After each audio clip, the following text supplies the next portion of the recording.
अस्सलाम वालेकुम नाज़रीन, मेरा नाम है मैर और आप देख रहे हैं मेरा YouTube channel Pakistani best drama. नाज़रीन, इस वीडियो में हम आपको ड्रामा राज़ उल्फत की मुकम्मल कहानी बताएंगे और बताएंगे कि इस ड्रामे के लास्ट एपिसोड में क्या कुछ होने वाला है। तो चलिए वीडियो को स्टार्ट करते हैं। नाज़रीन, अगर अभी तक आप लोगों ने हमारे चैनल पाकिस्तानी बेस्ट ड्रामा को सब्सक्राइब नहीं किया तो फ़ौरन से चैनल को सब्सक्राइब कर लीजिए और साथ वाले बेल आइकन बटन को प्रेस कर लीजिए ताकि हमारी आइंदा आने वाली वीडियो आपको बआसानी मिल सके। तो नाज़रीन, वीडियो के शुरू में हम आपको इस ड्रामे की कुछ कास्ट के बारे में बताएंगे। इस ड्रामे की मेन कास्ट में शहजाद शेख, यमुना जैदी और कोमल अजीज़ इस ड्रामे की मेन कास्ट में शामिल हैं, जो कि इस ड्रामा के मेन आइकन स्टार हैं। तो इस ड्रामे की स्टोरी को स्टार्ट करते हैं। नाज़रीन, आपको बताएंगे ड्रामा राज़ उल्फत की कहानी दूसरे ड्रामों से बहुत ही मुख्तलिफ है। इस ड्रामे में हमें बहुत ही अच्छा सबक मिलता है कि हमें हमेशा से बड़ों की बात माननी चाहिए। बड़े हमेशा हमारे लिए अच्छा सोचते हैं, उनकी बात मानने में ही हमारे लिए भलाई है। इफ्तिखार, जो कि अपनी दोनों बेटियों को बहुत ही अच्छी तरबियत देना चाहते हैं, अच्छी तालीम देना चाहते हैं और उन अपनी दोनों बेटियों को दुनिया की हर बुराई से बचा कर रखना चाहते हैं, इसलिए उनका रवैया अपने घर में बहुत ही सख्त किस्म का होता है। नाज़रीन, आपको बताएं कि इनकी बड़ी बेटी का नाम मुश्क होता है, जो कि तालीम हासिल करना चाहती है और अच्छी तालीम हासिल करना चाहती है। इस सिलसिले में अपनी माँ से बात करती है और कहती है कि आप अब्बू को मनाएं, मैं आगे पढ़ना चाहती हूँ और अच्छी तालीम हासिल करना चाहती हैं। आखिरकार मुश्क अपने माँ बाप को मनाने में कामयाब हो जाती है और उसे इजाज़त मिल जाती है आगे पढ़ने की, तालीम हासिल करने की। तो यूँ मुश्क की ज़िद पर उसे यूनिवर्सिटी में दाखिला दिलवा दिया जाता है और उसके वालिदैन उसे दाखिला दिलवाने के साथ ही उसे ये नसीहत भी करते हैं कि बेटा, हमारे ख़ानदान के कुछ कवानीन हैं और इनका एहतराम करना बहुत ही ज़रूरी है, और साथ में उसे ये सब बताते हैं कि उसे किस तरह अपने ख़ानदान के और अपने घर की इज़्ज़त का ख्याल रखना है और इन कवानीन का कैसे एहतराम करना है। अपने माँ बाप की ये बात सुनने के बाद मुश्क अपने वालिदैन से ये वादा करती है कि वो कोई भी ऐसा कदम नहीं उठाएगी जिसकी वजह से उसके वालिदैन को शर्मिंदा होना पड़े या फिर किसी मुश्किल का सामना करना पड़े। जब मुश्क यूनिवर्सिटी में जाना शुरू करती है तो वहाँ पे उसकी एक दोस्त बन जाती है जिसका नाम साहिबा होता है। साहिबा एक मॉडर्न किस्म की लड़की होती है जो मुश्क से बहुत ही मुख्तलिफ होती है। मुश्क में और उसमें लगभग ज़मीन आसमान का फ़र्क होता है। मुश्क एक बिल्कुल ही सादा किस्म की लड़की होती है और जबकि इसकी दोस्त साहिबा एक मॉडर्न किस्म की लड़की होती है। लेकिन मुश्क साहिबा के साथ वक्त गुजारते गुजारते उसी की तरह का सोचना शुरू कर देती है। वो साहिबा की बातों से इस कदर मुतासिर हो जाती है कि वो उसी तरह का लाइफस्टाइल अपनाने की कोशिश करती है और उसी के लाइफस्टाइल को लाइक करना शुरू कर देती है। इस तरह मुश्क की मुलाकात इर्तिज़ा नामी एक लड़के से होती है, जो कि पहली ही नज़र में मुश्क को देखते ही उसका दीवाना हो जाता है और उससे मोहब्बत करने लगता है और वो उससे मिलने की हर मुमकिन कोशिश करता है।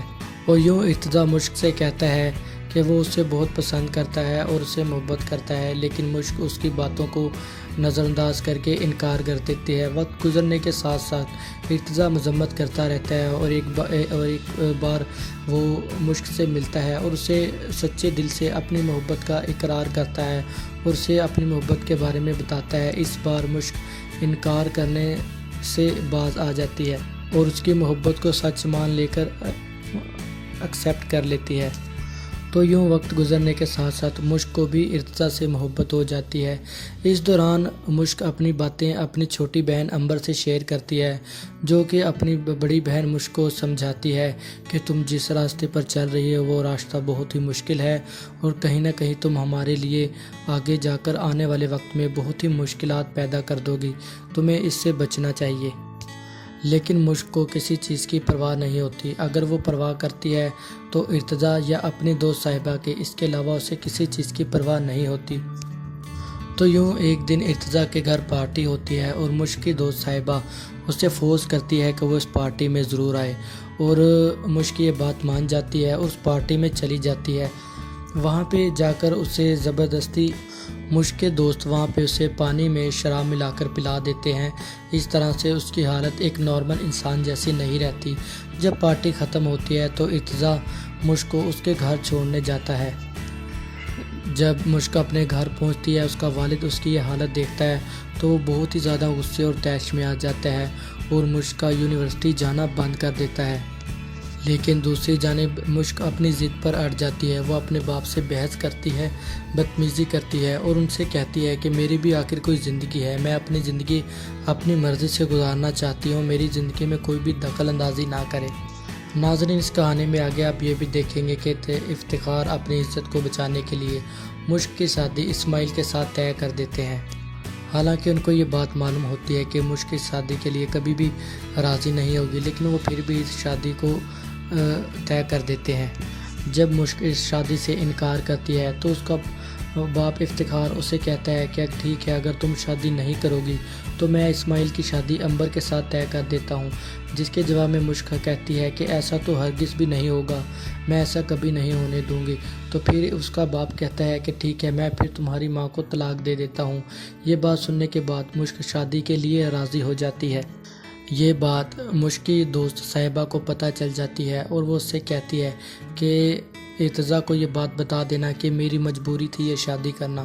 اس طرح مشک کی شادی اسماعیل کے ساتھ طے ہو جاتی ہے اور وہ یونیورسٹی آنا بھی بند کر دیتی ہے۔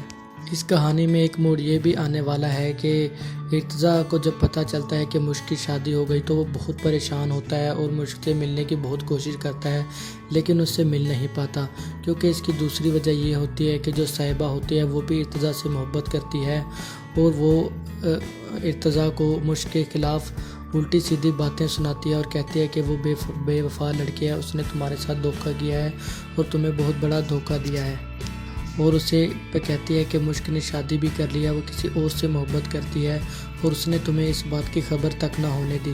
اس طرح سے صاحبہ ارتضیٰ کو مشک کے خلاف کر دیتی ہے۔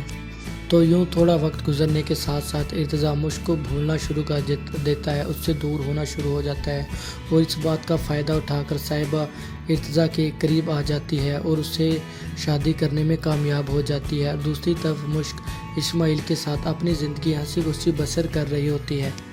اسماعیل مشک کو بہت زیادہ خوش رکھتا ہے۔ جب ارتضیٰ کو یہ بات پتہ چلتی ہے کہ مشک نے یہ سب کچھ مجبوری میں کیا تھا تو وہ مشک سے جا کر معافی مانگتا ہے اور کہتا ہے کہ مجھے معاف کر دو، اور مشک ارتضیٰ سے کہتی ہے کہ میرے ماں باپ نے میرے لیے بالکل ٹھیک فیصلہ کیا تھا، میں اس کو پہلے غلط سمجھتی تھی، لیکن اب مجھے سمجھ میں آیا کہ جو میرے ماں باپ نے میرے لیے سوچا اچھا سوچا اور وہی میرے لیے بہتر تھا۔ بہرحال مشک ارتضیٰ کو بھی معاف کر دیتی ہے۔ تو ناظرین، یہ تھی ڈرامہ راز الفت کی کہانی۔ اگر آپ لوگوں کو ویڈیو اچھی لگی ہو تو ویڈیو کو لائک اور شیئر ضرور کریں اور ہمارے چینل پاکستانی بیسٹ ڈرامہ کو سبسکرائب کیجیے۔ شکریہ، اللہ حافظ۔